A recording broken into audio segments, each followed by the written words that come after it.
প্রিয় দর্শক, সাজ্জাদ কাদিরের প্রীতি নিন, শুভেচ্ছা নিন।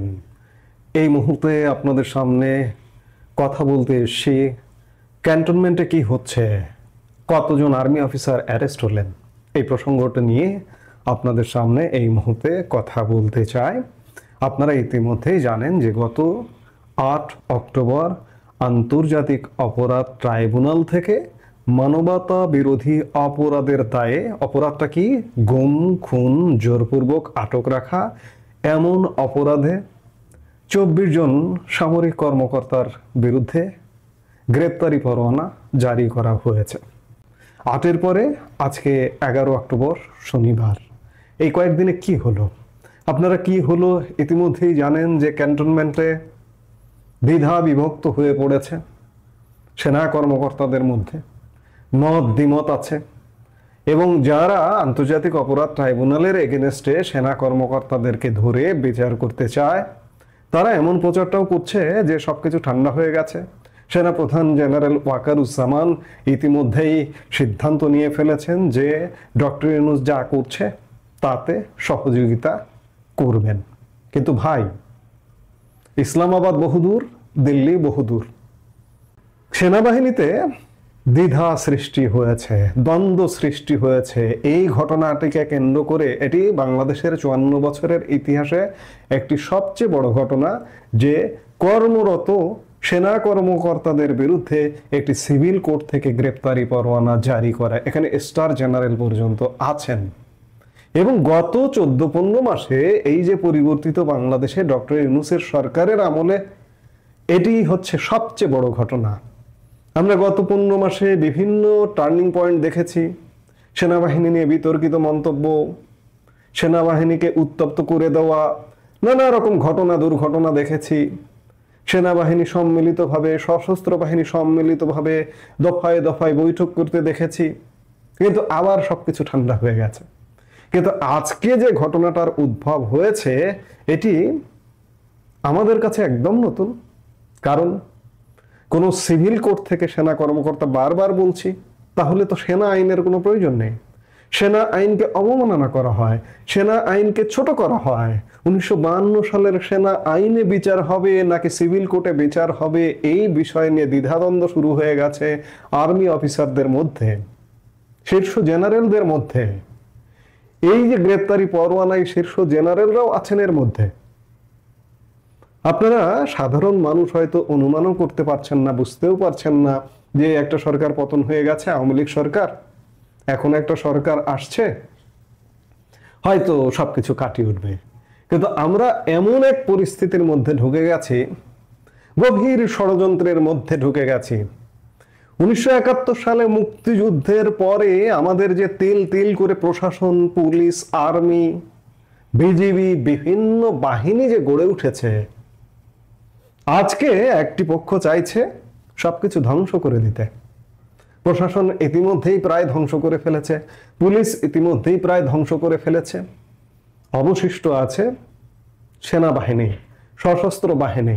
গত ফেব্রুয়ারিতে বিডিআর বিদ্রোহ দিবসে সেনাপ্রধান জেনারেল ওয়াকারুজ্জামানও বলেছিলেন যে সব বাহিনী ধ্বংস করে ফেলানো হয়েছে, অবশিষ্ট আছে সেনাবাহিনী। আজকে সেনাবাহিনীটাকেও ধ্বংস করবার নানা রকম প্রচেষ্টা চালানো হচ্ছে।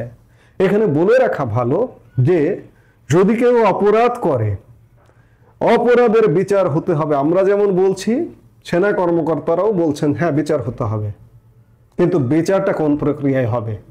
আন্তর্জাতিক অপরাধ ট্রাইব্যুনাল থেকে গ্রেপ্তারি পরোয়ানা জারি করে বা আন্তর্জাতিক অপরাধ ট্রাইব্যুনালে কি তাদের বিরুদ্ধে বিচার করতে পারে? আমি বারবার বলি, এই আন্তর্জাতিক অপরাধ ট্রাইব্যুনাল নিয়েও প্রশ্ন আছে।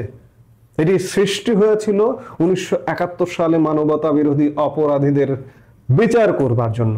এখানে বিচার হয়েছে, কিন্তু এটিকে এখন ঘুরিয়ে দিয়ে 24-এর জুলাই আগস্টে যে সহিংস ঘটনা ঘটেছিল, মানুষ হত্যা হয়েছিল, সেই হত্যার বিচার।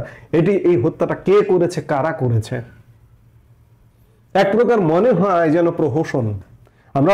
আমি বলছি যে আমরা বিচার চাই, অপরাধীদের অবশ্যই বিচার চাই এবং সকল অপরাধীদের বিচার চাই।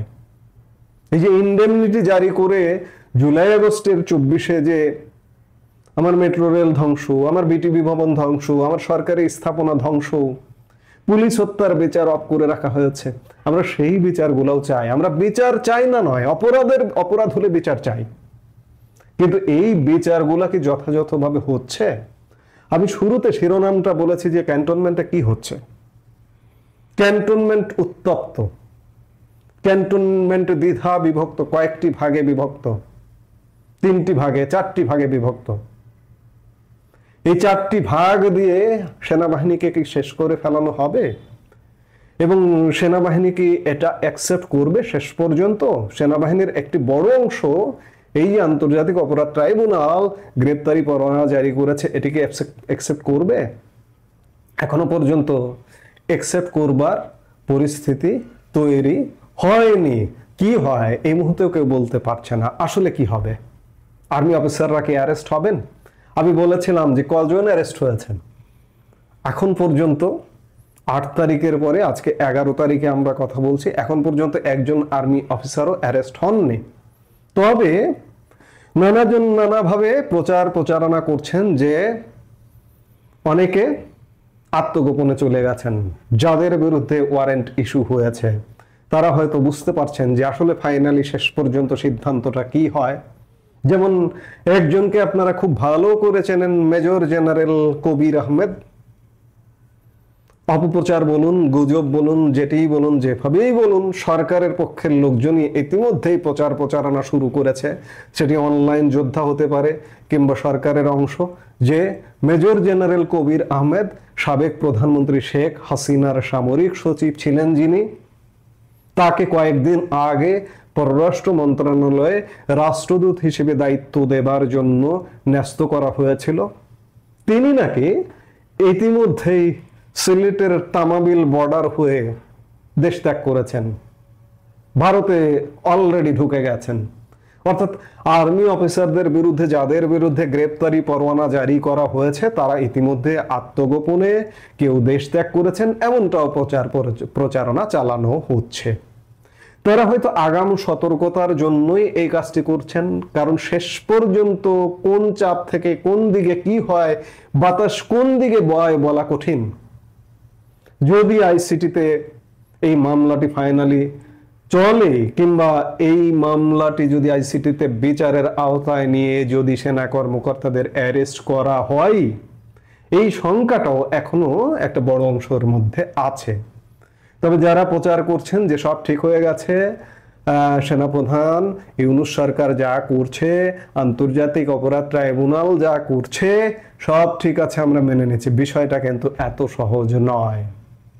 পরিস্থিতি এখনো পর্যন্ত স্বাভাবিক হয়নি। সেই জায়গা থেকে এখনো বলা যাচ্ছে না যে পরিস্থিতি কোন দিকে মোড় নেবে। শেষ পর্যন্ত এই ইস্যুকে কেন্দ্র করে সরকার পরিবর্তন কিনা বা কি হবে, সামরিক অভ্যুত্থান কিনা, কি হবে, সত্যিকার অর্থে বাংলাদেশ ভূ রাজনৈতিকভাবে এবং আভ্যন্তরীণ রাজনৈতিকভাবে এক টানটন উত্তেজনাকর পরিস্থিতির মধ্যে আছে। এবং বাংলাদেশ পরিস্থিতি পরিবর্তন হবে উত্তরপাড়া থেকে, ক্যান্টনমেন্ট থেকেই, ক্যান্টনমেন্টের মাধ্যমেই 2024 সালের 5 অগাস্ট পট পরিবর্তন হয়েছে।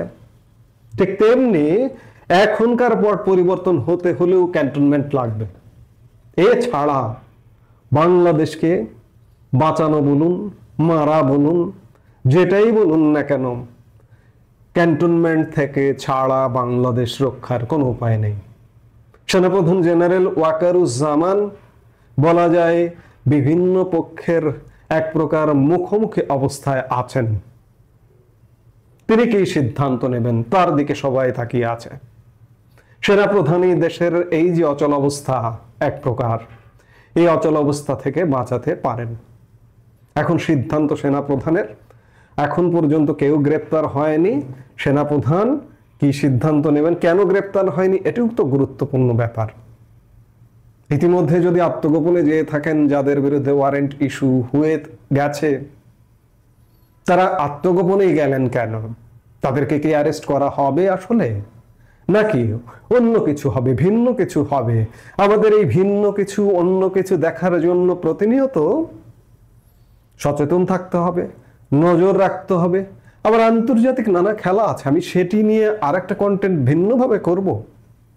কিন্তু ক্যান্টনমেন্টে যা হচ্ছে, পরিবর্তনের একটা সাউন্ড পাওয়া যায়, কিন্তু শেষ পর্যন্ত এই যে বড় ইউটার্ন, আমি বললাম যে গত 14-15 মাসের সবচেয়ে বড় টার্নিং পয়েন্ট এই মুহূর্তে বাংলাদেশে।